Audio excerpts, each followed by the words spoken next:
Lied about. This is our home. Over 500,000 of us live here. Negroes, Puerto Ricans, colored from all over the world. And in our midst, the cops everywhere, mounted and on foot like an army of occupation in the midst of our city, like conquerors or troops of empire in a colony. Why?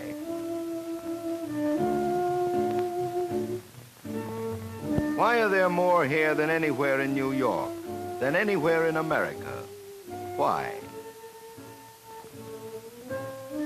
They are here to protect not life, not liberty, not the pursuit of happiness.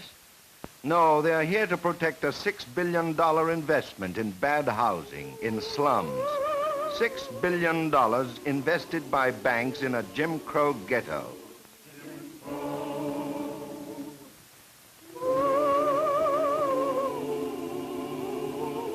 They are here to prevent us from protesting, to intimidate us when we try to do something about these shambles that pass for homes, to shut us up when we speak out that the Warnack triplets, Monica, Roberta, Valerie, have a right to live in something better than one room with 7 others, 10 people in one crowded apartment, with the welfare allotment discontinued.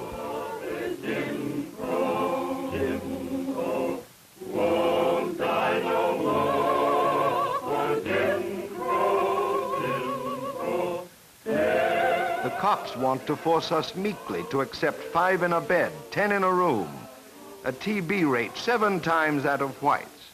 More Negro infants die than live the first year of life. To keep us silent, their cops strut. Rents $15 for a kitchenette, 3 sunless rooms at $60. Built 75, 100 years ago, these houses were paid off by us, principal and interest, long ago. A banker's gravy train, 6% guaranteed. If 100 died by fire last year, that doesn't matter. It's the 6% to the banks that matters.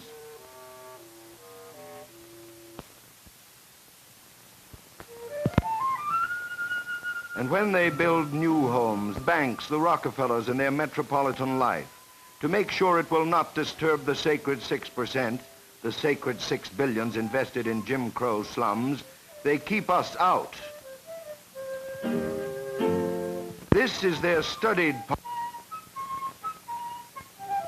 This is one reason why all the cops in Harlem, and there are other reasons too.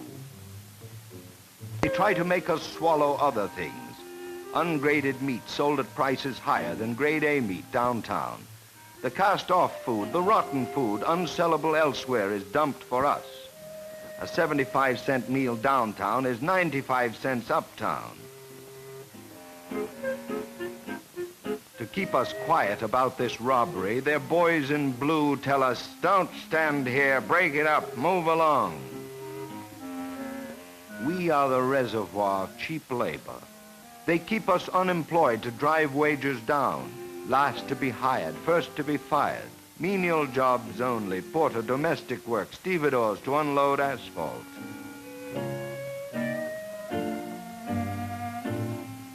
In the 30s, they forced us onto the long bread lines. Now they force us onto relief, give us checks and starve us. A relief check will buy you 70% of the food you need to live on, and always 2% to cash it. The banks and their boys in blue.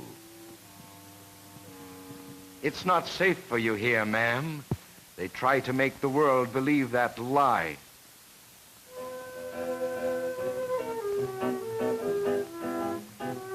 And you will find them here, too, among the Puerto Rican people in Harlem. Their cars parked on each corner, trying to intimidate us. For Harlem is from Puerto Rico, Jamaica, from Latin America. And because we have found oppression here as well, we fight back. We march. Negro and white, Puerto Rican American and Negro American united. Don't buy in this store. It's anti-Negro, anti-Puerto Rican. United, we have won many battles. Negro drivers on 5th Avenue buses, Negroes and Puerto Ricans hired on 125th Street. So they try to break our unity.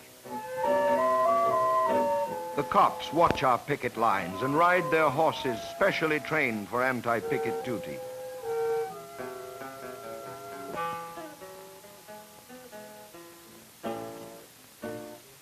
But they do more than stand and twirl their clubs and ride.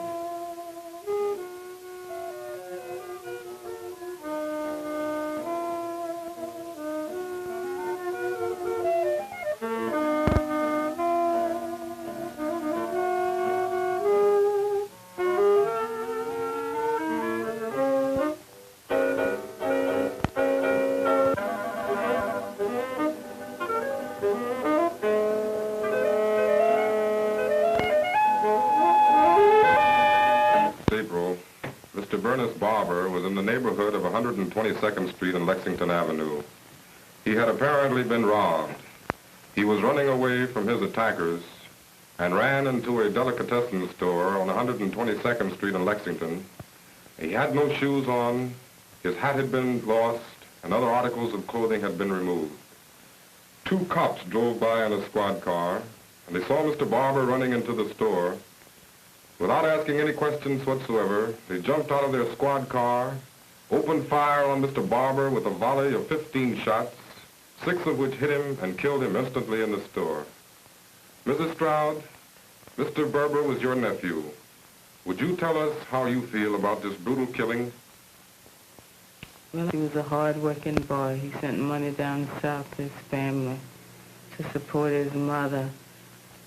So I hope something be did about it, because the other young boys coming up like my nephew, so they're going to have the same thing happen to them.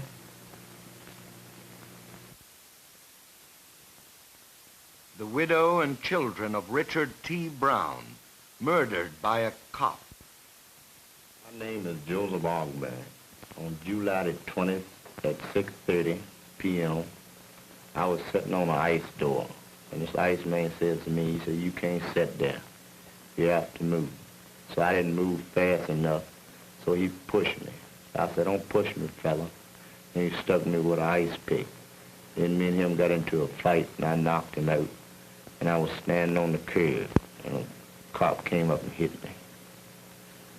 My name is Joe Jackson. I saw the whole thing. The cop came up in his car, jumped out, ran across, struck Joe across the head without knowing what it was all about. The blood came gushing out. The people demanded that the cop shouldn't hit Joe again. I'm Joe's wife. I was there when the cop hit him in the head, and I yelled for him not to hit him again. Otherwise, he would have. Police brutality is part of the plan of the banks, the government, and big business. Like the Nazis, they want to create a master race to prove Negroes are inferior. This is why they beat us, lynch us Northern style, and go unpunished. And we know who stand behind the cops. The bankers. $6 billion invested in a Jim Crow ghetto. The profiteers, the gravy boys. A 75-cent meal downtown costs 95 cents uptown. The Jim Crow landlords. They, too, are behind the cops. Protect the sacred 6% for metropolitan life, whites only. The Jim Crow boss who hates all labor and tries to break our unity. And the Klan in New York. Pregnant women beaten, children maimed, because we're Negro. Behind the cops, the politicians and their stooges, like Earl Brown, who have sold out themselves and their people for a price. Banker, lyncher, profiteer, Klansman, cop, united against the people. But we don't just take it. We're hard-working people who love life, love a ball game, love kids. We're people who love laughter and hate oppression. We've fought them before, the bankers and their cops, and won. And we fight them now.